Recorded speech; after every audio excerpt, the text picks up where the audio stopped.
Désert de l'Exode et pays de la Révélation, la péninsule du Sinaï a été sans cesse disputée entre l'Asie et l'Afrique.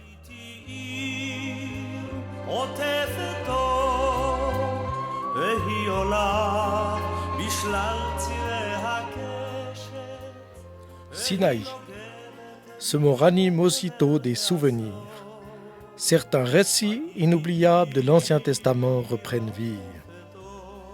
Les tribus israélites quittent la maison de servitude, l'Égypte, en direction du Sinaï et sont miraculeusement sauvés par la traversée de la mer Rouge, suite à la poursuite des chars de Pharaon. Pour le juif et le chrétien, l'Exode, l'errance dans le désert et la révélation du Sinaï ont acquis une signification capitale. Nous nous trouvons avec eux à l'une des sources les plus importantes de l'histoire biblique. C'était en août 1977 que nous partîmes de Genève, mon frère et moi, sur les traces de Moïse avec une vieille Citroën 2 chevaux. Cette voiture, achetée 100 francs suisses, était du millésime 1960. Elle avait 17 ans. Quant à moi, avec mes 19 ans révolus, je me sentais d'attaque pour affronter ces pistes sablonneuses et caillouteuses de la route de Moïse.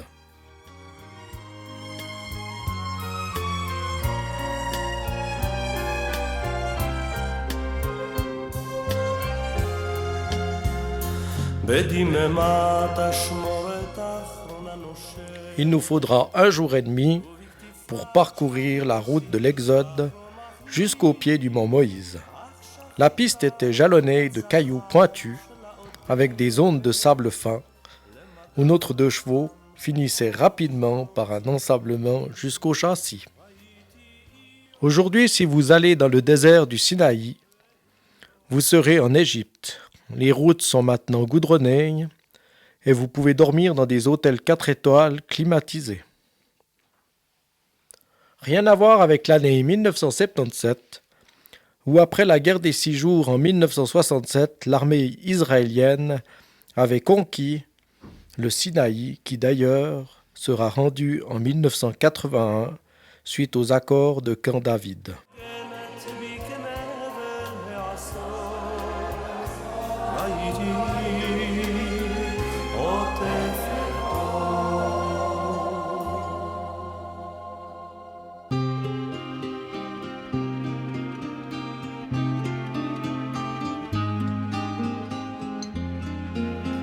Nous voici arrivés maintenant vers le célèbre monastère de Sainte-Catherine, au pied de la montagne de Moïse, qui est une fondation de l'empereur byzantin Justinien Ier au VIe siècle.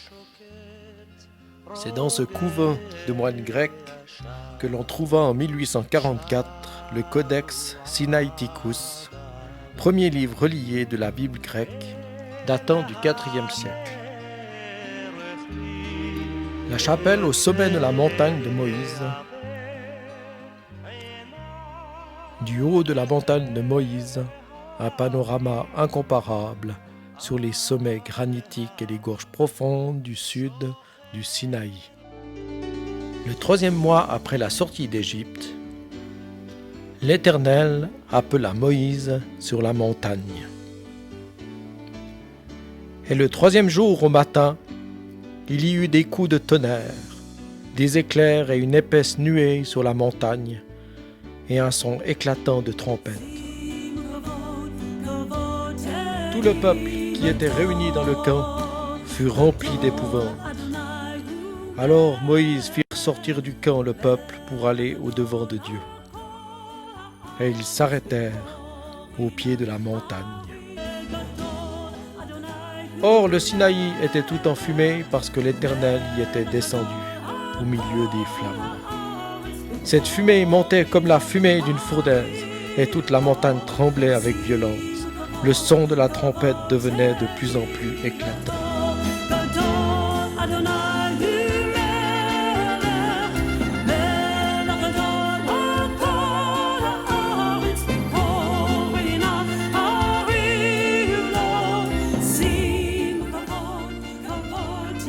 Moïse parlait et la voix de Dieu lui répondait.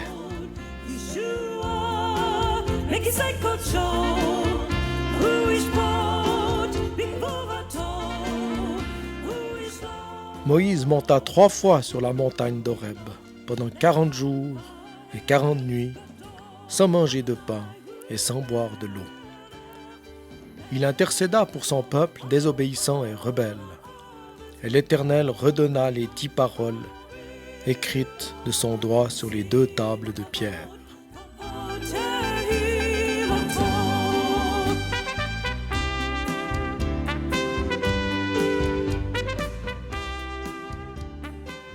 Et selon les commandements de Dieu, des hommes sages de cœur construirent le tabernacle et l'arche de l'alliance pour mettre les 2 tables de la loi.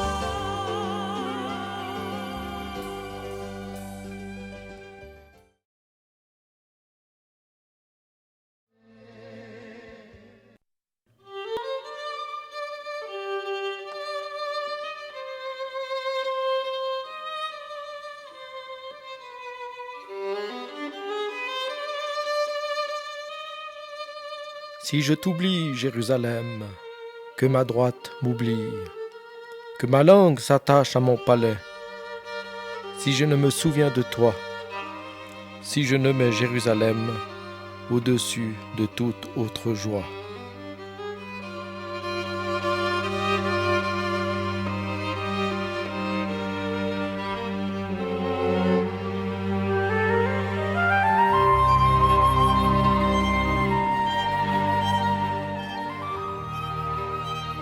Sur tes murs, Jérusalem, j'ai placé des gardes.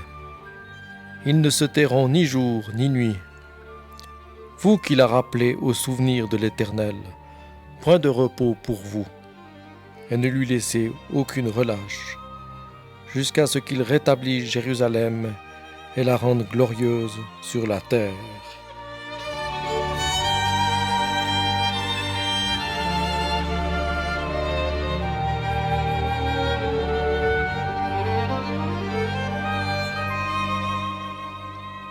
Voici ce que l'Éternel proclame aux extrémités de la terre. Dites à la fille de Sion, voici ton Sauveur arrive. Alors les nations verront ton salut, et tous les rois ta gloire.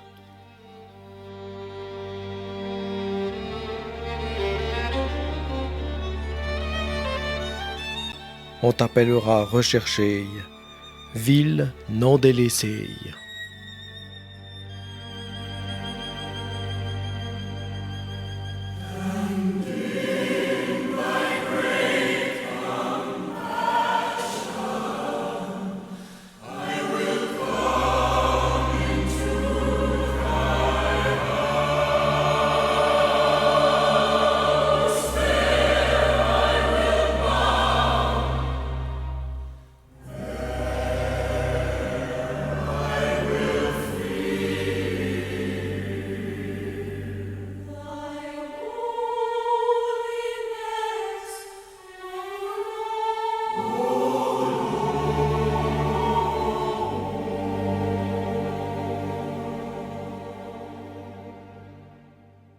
Des libérateurs monteront sur la montagne de Sion, et il y aura des rescapés.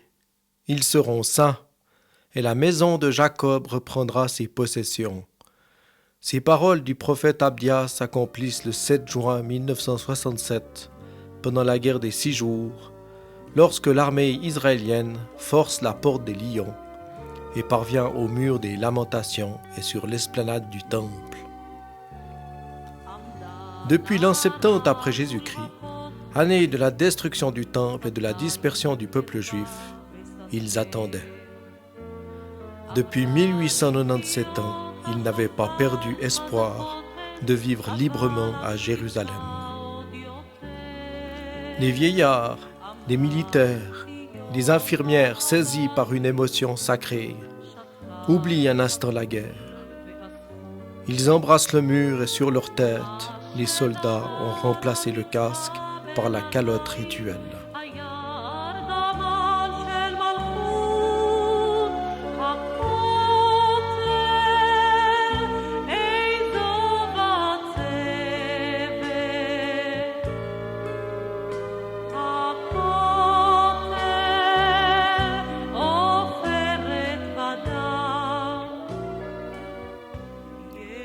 Un mur fait d'assemblage de blocs géants, vestige le plus sacré d'Israël, c'est tout ce qui reste du temple, en hébreu Kotel.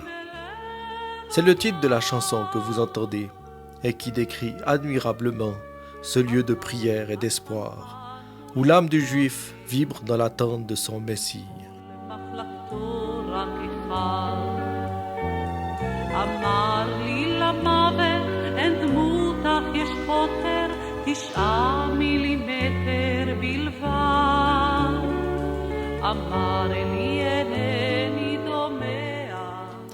Aussi la prière l'an prochain à Jérusalem, sortie nombre de fois des lèvres de millions d'Israélites dispersés par tout le globe, n'est pas simple cliché.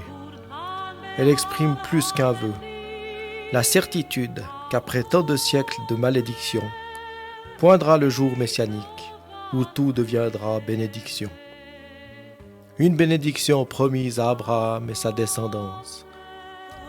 Or, parmi les nombreux textes de la Bible consacrés à la venue du Seigneur, dans son dernier chapitre, le prophète Zacharie enchaîne par ces mots. « Voici quand l'Éternel paraîtra, ses pieds se poseront en ce jour sur la montagne des Oliviers, qui est vis-à-vis de Jérusalem, du côté de l'Orient. Et en face de la montagne des Oliviers, il y a une porte, la porte d'or, appelée aussi porte de la miséricorde. Or, à un signal donné, à la voix d'un archange, au son de la trompette, le Seigneur descendra du ciel, et selon la tradition, cette porte d'or, qui est fermée, s'ouvrira à l'avènement du Messie d'Israël.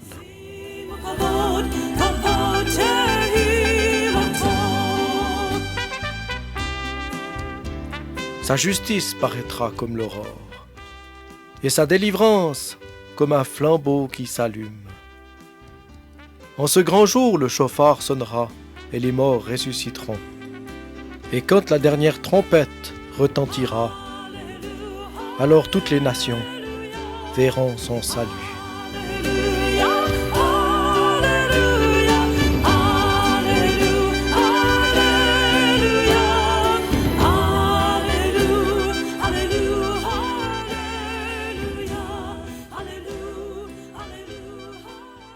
Voici, je viens bientôt, dit l'Éternel.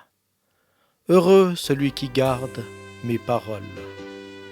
Le ciel et la terre passeront, mais ma parole demeurera éternellement.